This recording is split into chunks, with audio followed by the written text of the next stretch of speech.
Good day, Virgin Islanders, at home and abroad. Welcome to the Government House Weekly Press Briefing for the week of April 11. It is really good to be back home after a few weeks of business that was chock full of very insightful and productive engagements in New York, Taiwan, as well as Miami.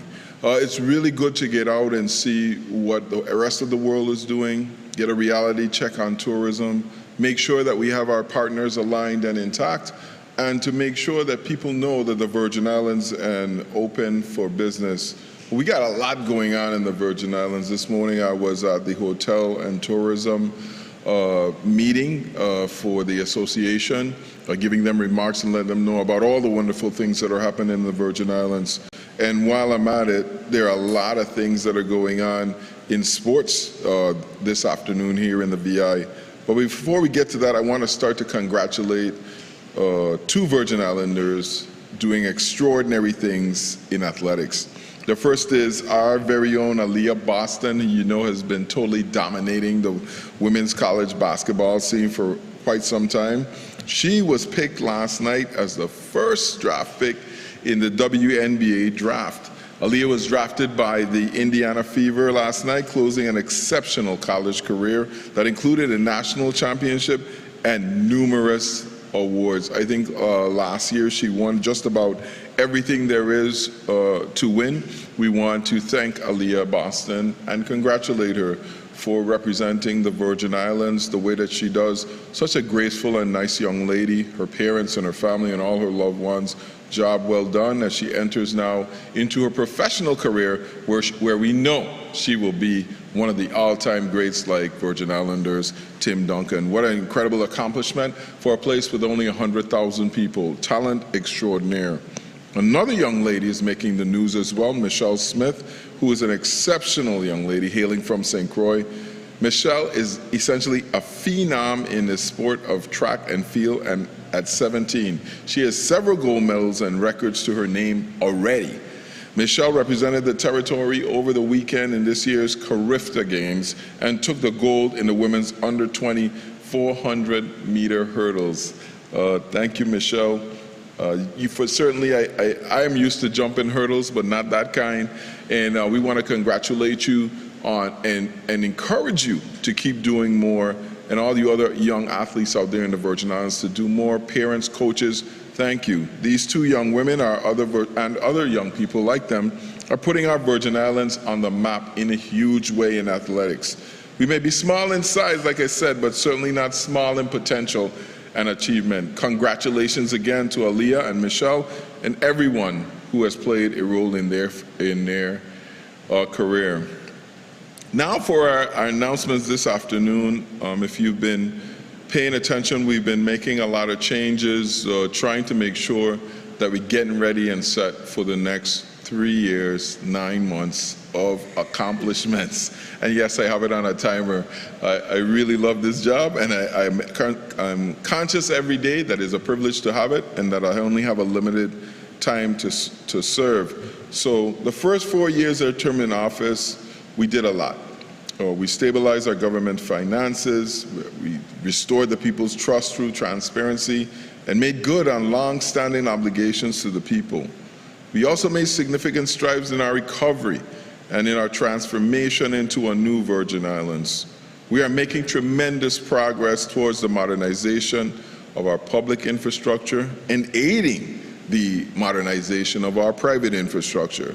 Today is very special because we mark the first 100 days in office in the second term of this administration. And Tregenza and I, along with the members of my cabinet, remain eternally committed to continuing the efforts to building stronger families in every single way, supporting our families and individuals in the Virgin Islands who compose of those families, stronger infrastructure, our roadways, our bridges, airports, seaports, our internet, building that infrastructure, and a stronger Virgin Islands.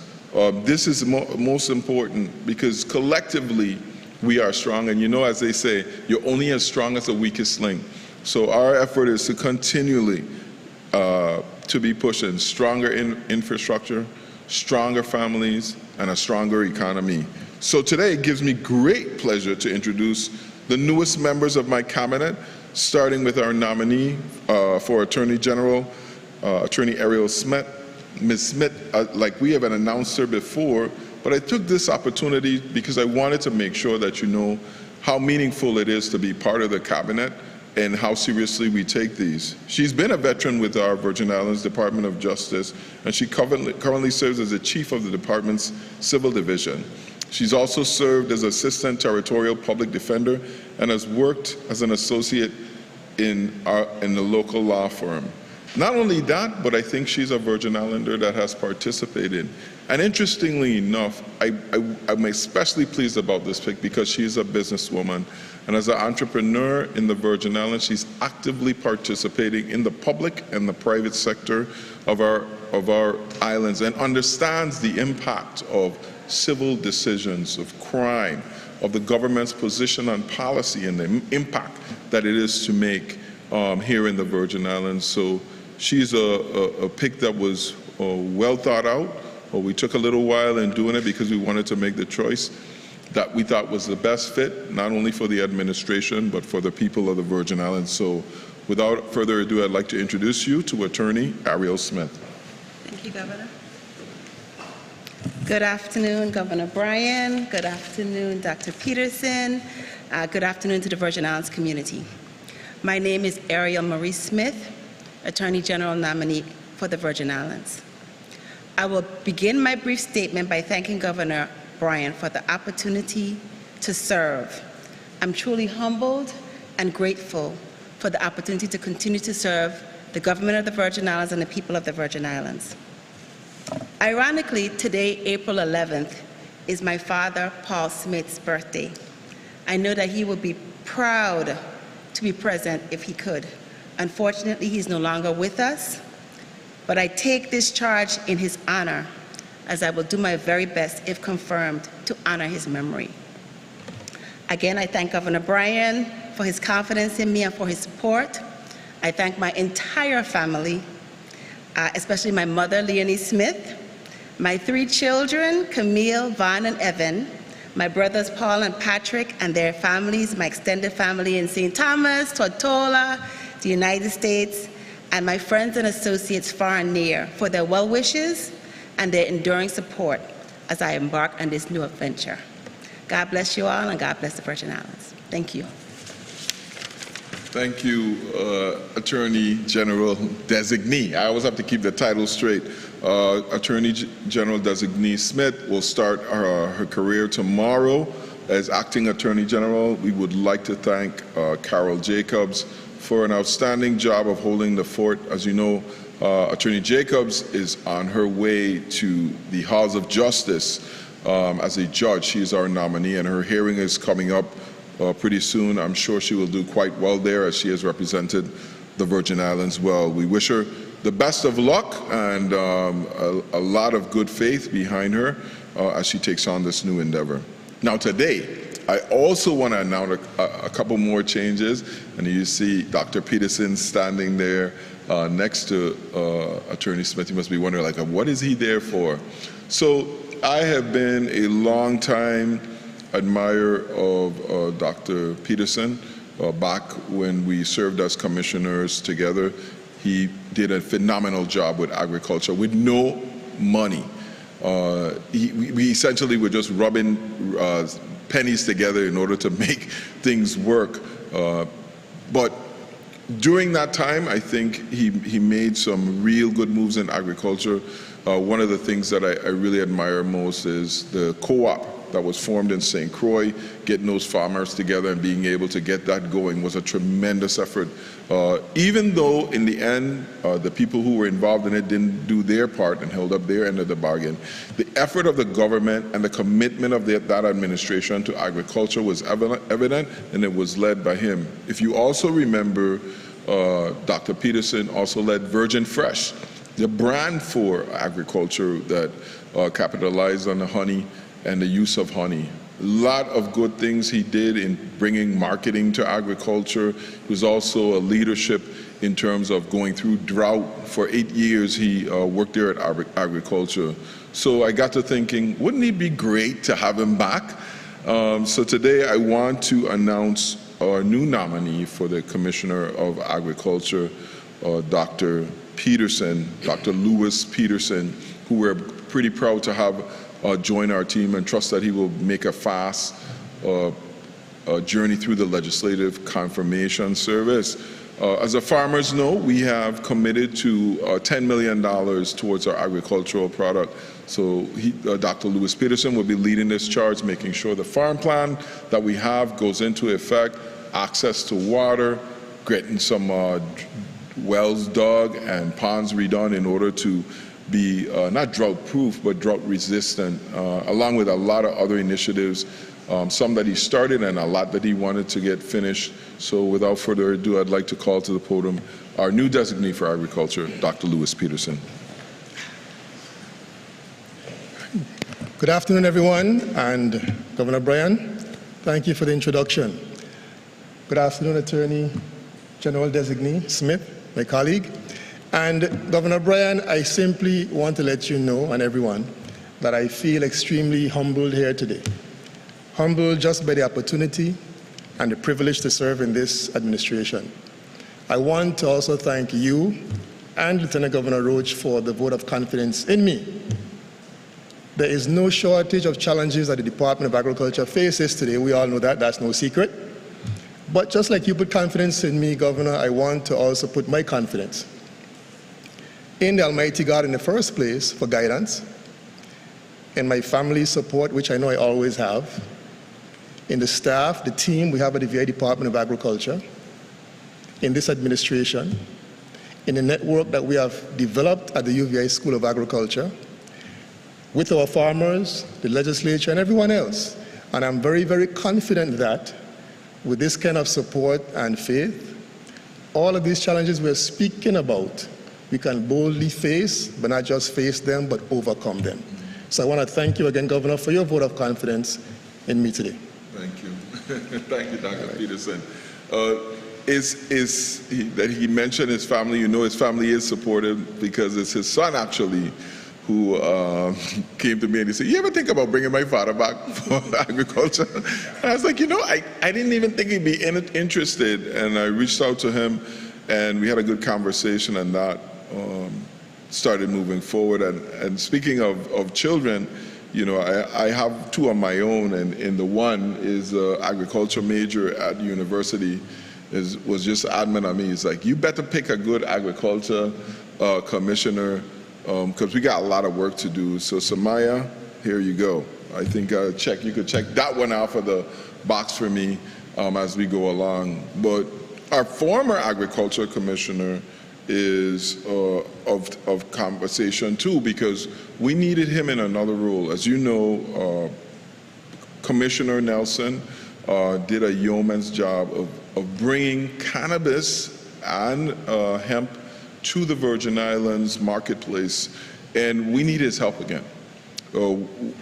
Lots of discussion around the Virgin Islands about cannabis and hemp.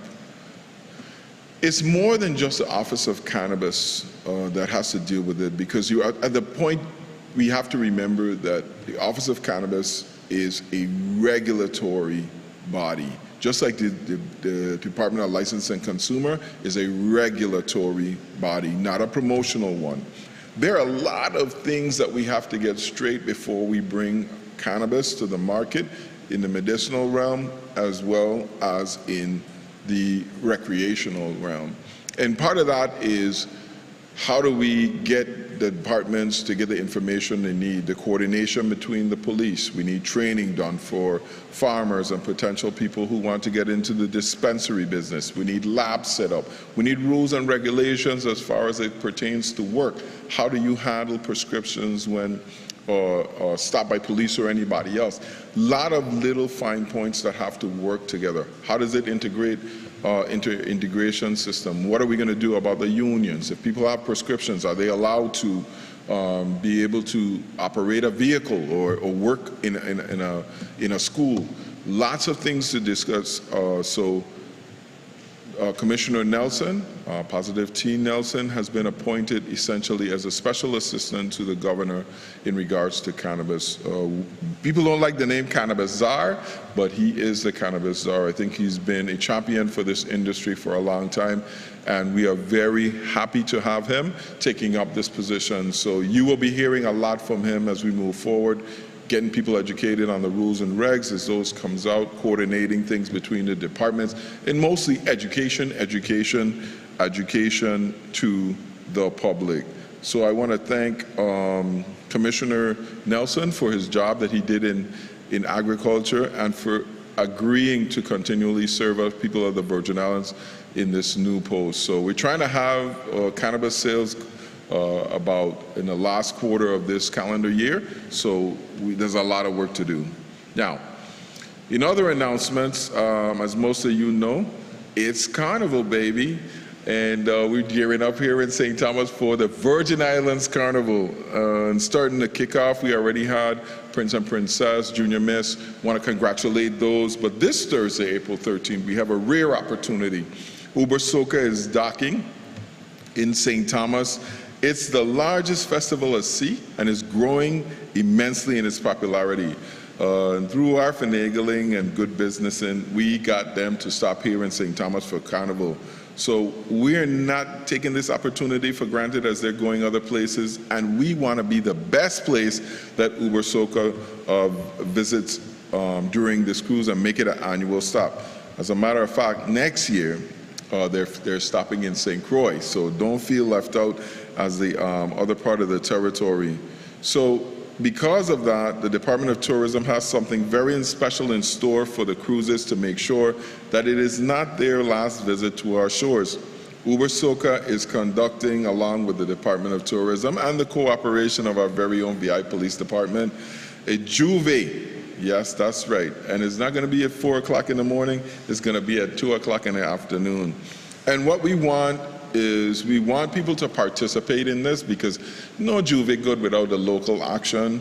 And we're very concerned about the traffic and the kids moving in and out.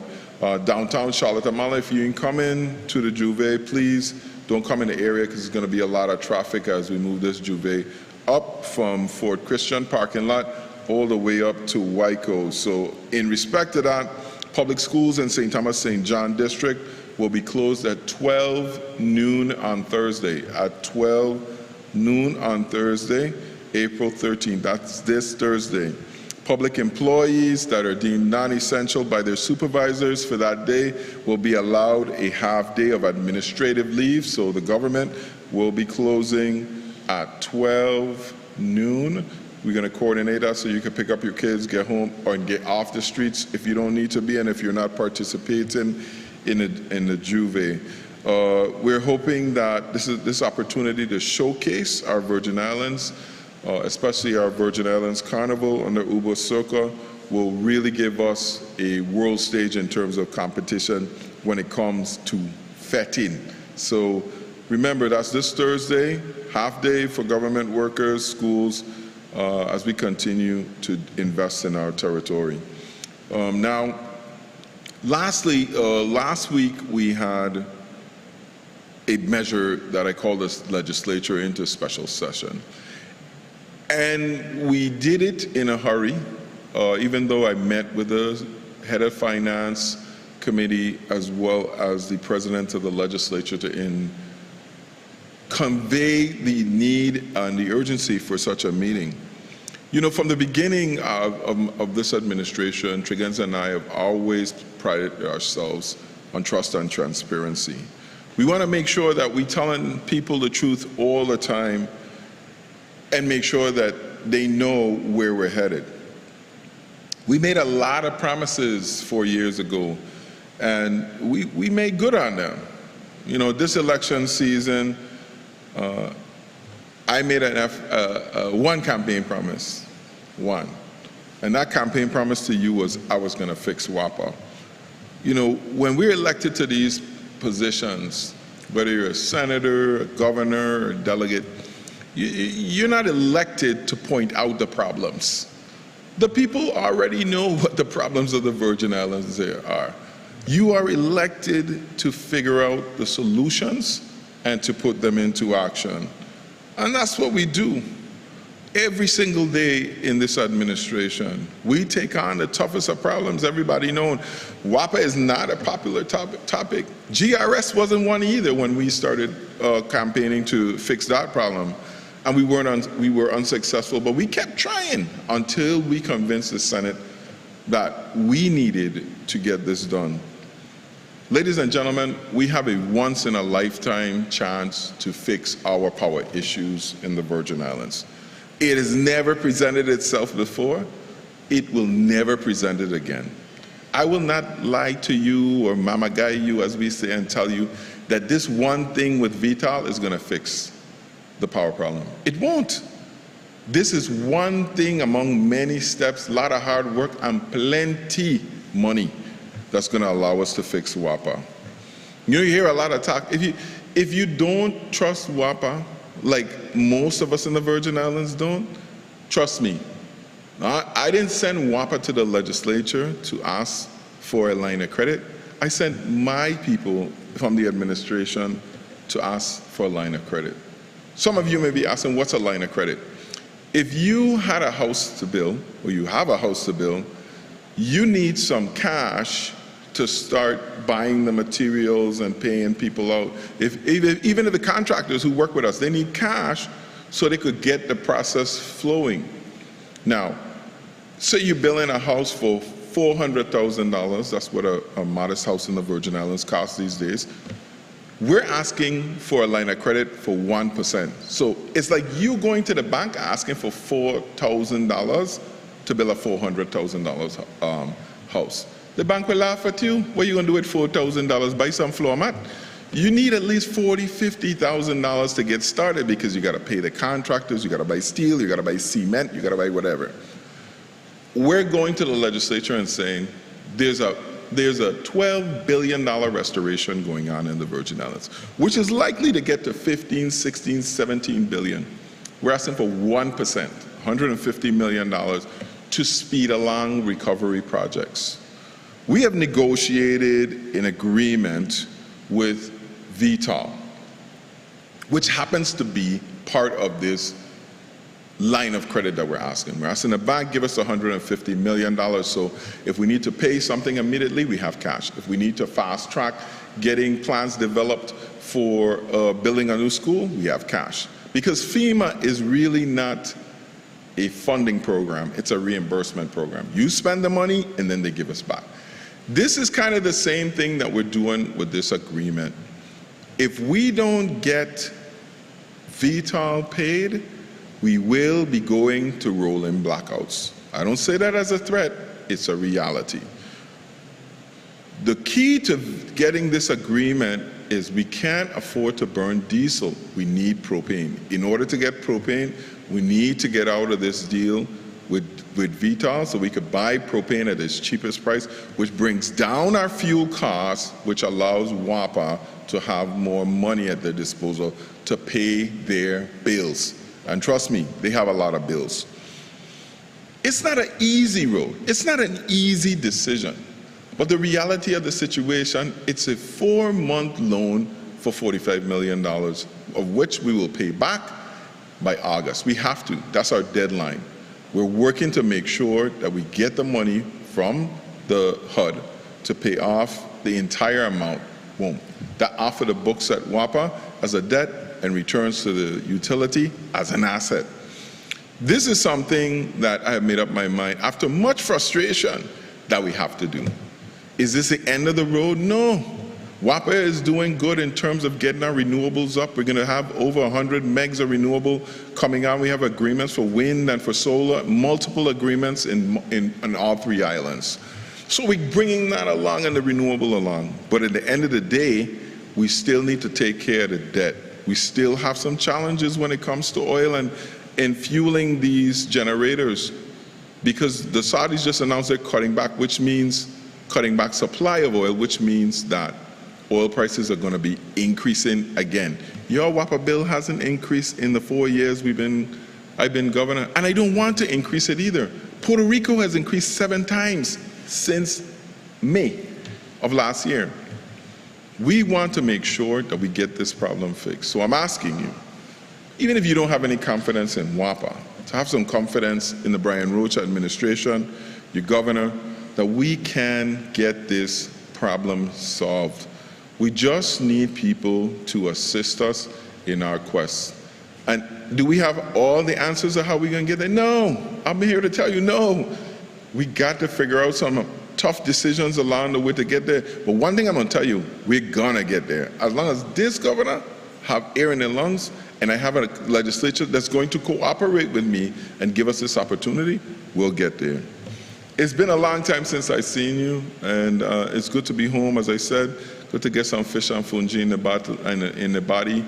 But I want to open up the lines to see if we have any questions from the press on our nominees or any of the other announcements we made today. One more thing I did forget. We have also sent down the nomination of Yvette Ross, Esquire, to the legislature today, nominating her for a judge in the St. Croix district. That will complete our complement of judges that we have to nominate. We've been delinquent on that. Sorry to the judicial system, my apologies. And that will, her confirmation will do that. Yvette is a longtime attorney in private practice in St. Croix. She's worked for the PFA as a client, along with other government entities, criminal, civil, as well as probate law. And we're happy to see her make her way to the bench. She's also a long-time classmate of mine. She was a year ahead of me, 2 years ahead of me, in our high school from St. Dunstan's, the mighty, mighty Demons. And putting her on bench, she's also the daughter of the late Judge, Judge Ross, retired, who's still doing some active work. So we're very proud of her. I'm sure the Ross family is, and the Edwards family.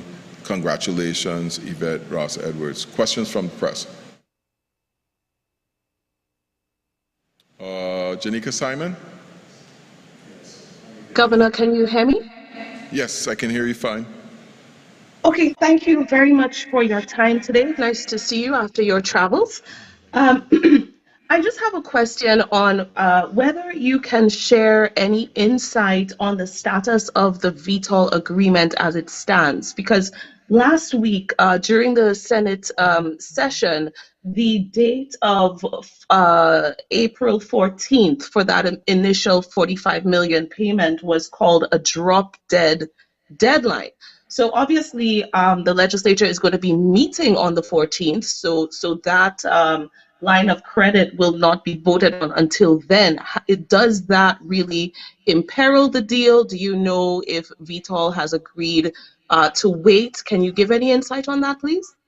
No, they definitely, and Janika, thanks for the question. It looks like that hearing is actually going to be on the 15th because the legislature is having it make that date. This is one of the things that we try to push, that we needed this date, and why we brought this up so quickly. The deal definitely is imperiled.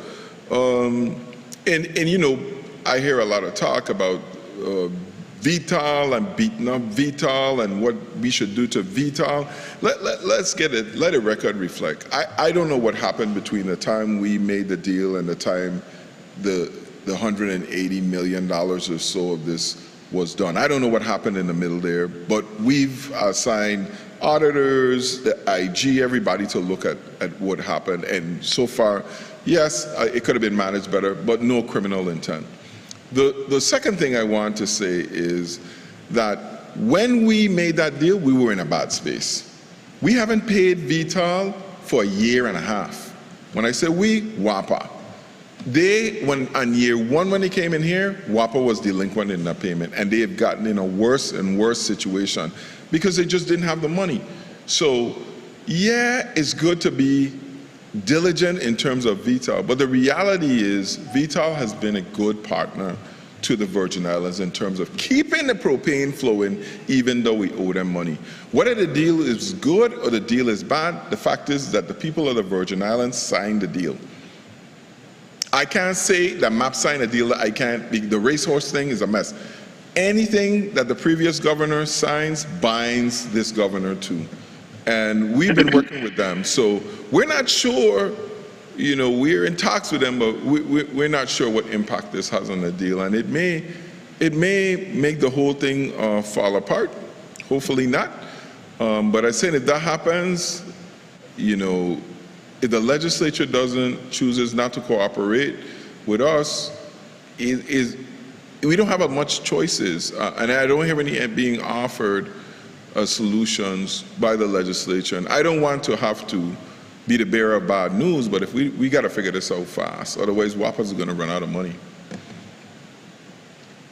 Thank you very much for that clarity, Governor. What I wanted to find out from you explicitly is whether yourself and the people at OMB and Finance have made alternative arrangements to find that money. I know that Ms. O'Neill had suggested that you know, there would have to be budget cuts if it didn't come from the line of credit.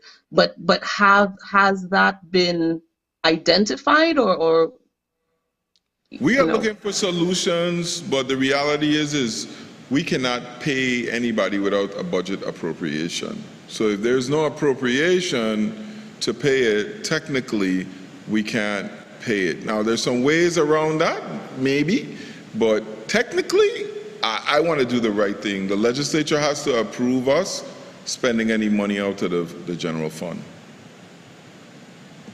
Okay, and secondly, Governor, thank you so much for your time. I wanted to ask you, given the Supreme Court's assessment that the executive branch's chances of having the recent decision on Act 8742 overturned on appeal are low, are you still prepared to move forward with that appeal?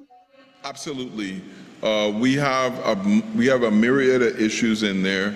I think what the Supreme Court is referring to is the appointment of 2 extra board members by the governor, that piece. So that there's other issues at hand that we would like to get explained, and we want a decision from the court so that we don't have to go and dispute this at all. But here you have the irony of this whole thing is here you have a legislature saying, take control of WAPA, governor.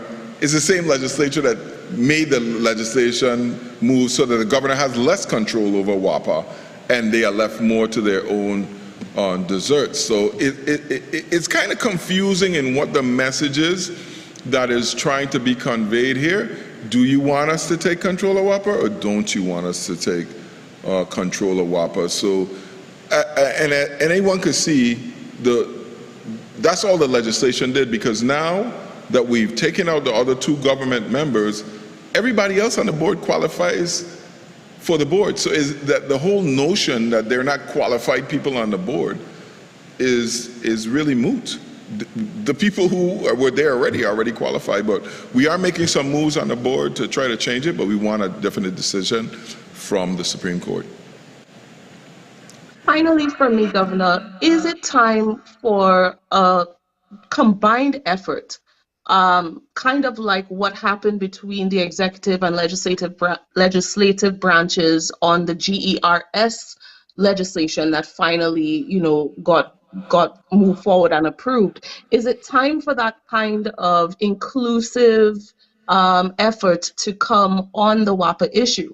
Because I listened to the special session last week, and Senator Gittins particularly had a lot of concerns and complaints about the fact that you have been, you know, vetoing, you know, legislation coming from the Senate, and there doesn't seem to be a common ground as to what needs to happen with WAPA. So is it time to get everybody into the room to talk about that and come forward with, like, the GRS legislation was a real joint effort?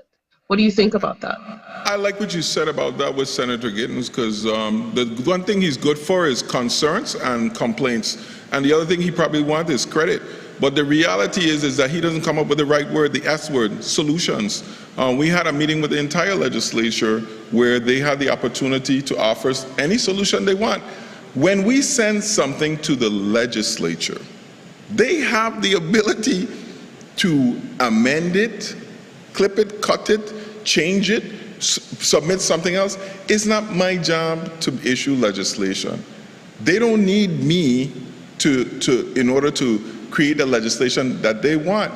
What they want to do is, especially Senator Gittins, is like two little blackboards sitting on a fence trying to make $1 out of 50 cents. We switch the board all the way around, chuckle up everything, throw them out, same thing. We change remember before this, the excuse was they didn't have the executive leadership. We change out everybody, same thing. Only one thing is going to fix WAPA is money. And we have come to this point here where we're just asking them to just give us a line of credit to do this one thing. Anybody has any solutions? If there are any electrical engineers or power generation expert in the legislature, I'm happy to listen to you. I'm not one. I have to listen to what the experts are telling me, and I have to provide the financial support to get WAPA out of the problem that is like people say, money talk and BS walk. So if you have a solution to fix WAPA that don't include money, I'm your guy, because I don't want to spend any money either. I would much rather be paving the roads of the Virgin Islands or doing something else. Thank you so much for your responses. Nothing further from me. Good. Susan Ellis, Daily News. Yes, thank you, Governor. Source, I'm sorry, Source. Can you hear me? Yes, I can. Sorry, Susan, I call you the Daily News as a source. Oh, that's right, it's the source, thank you. It's been kind of hard to hear you. I have a couple of questions also. The first being, once you pay VTOL, how will WAPA continue to make payments in a timely manner? Is anything changing there so that they can pick up the payments themselves? So no, so what we're doing here, and thank you for the question, is all we're doing is paying off for the facility. So this is something people were asking, why did it take so long? Because I was the one, Albert Bryan, was saying, no, we're not going to use our CDBG money to pay off WAPA. We're not letting WAPA off the hook. But then it dawned on me two things. Number one, we just need to fix it and keep going so we never have this problem again. And number two, our spending rate on our CDBG money is low. We need to spend the money, and this one helps in that case as well. So we totally pay off for the facility. So now, I don't know if you heard them talking about my team about a transition plan, because there's also a facility fee. So we're paying a company to run the facility.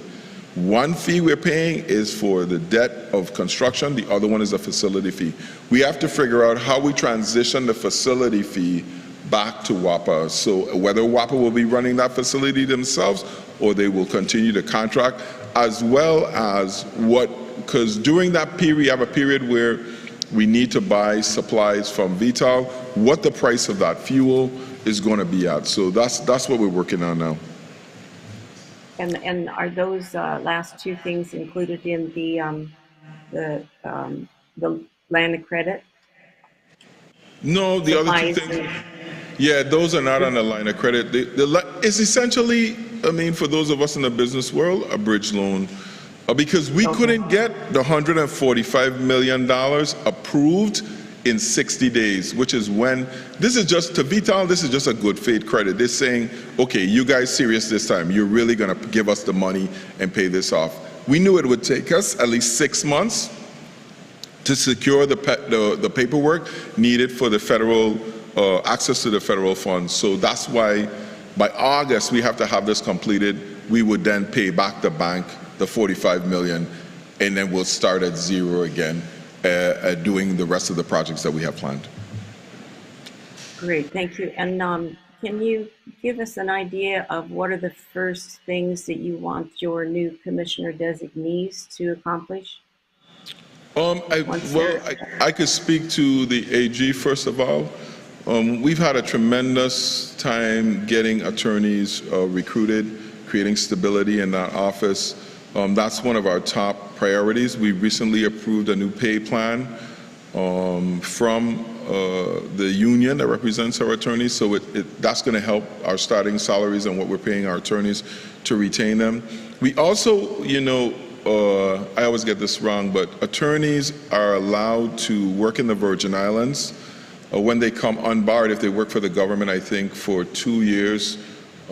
We want to extend that a little bit because we don't have an advantage over recruiting attorneys other than the private sector. So extending it to maybe 4 years, and we need the legislature for that, would allow attorneys to come in and work longer and have a longer time to pass the VI bar. It would be great if we could get it so that they never have to pass the VI bar, but I think that's asking too much. So we want to get that stocked up. We have a huge backlog of cases, not because of anything in the Attorney General's office, but COVID. We want to make sure that we vet out some of those people and get them out of the justice system, people who have been waiting really long for trial, not only because of our justice system, but because of the system itself. By next month, or I think this month, we'll be announcing pardons and commutations. That's part of our effort as well, too, to help out with this matter. And for agriculture, the list goes on and on. We're in the midst of irrigating Bordeaux, the plan there for farmers, maybe getting a road cut in so we have better access to those farms. St. Croix expansion of water. We want to do the ponds, like I said, and of course agriculture equipment, and people to run those equipment to help our farmers. Okay, thank you very much. Thank you. I think that's it for questions today. Virgin Islands people, like you see, I have a lot on my plate. This afternoon, we break ground at the racetrack, the horse racetrack here in St. Thomas. They already started pouring concrete. St. Croix, we got to catch up. So we're breaking ground there, trying to get horse racing going here in the territory. Lots of other things happening, but like I said, good to be back. God bless you. Have a safe week. I hope you had a blessed Easter, and love you.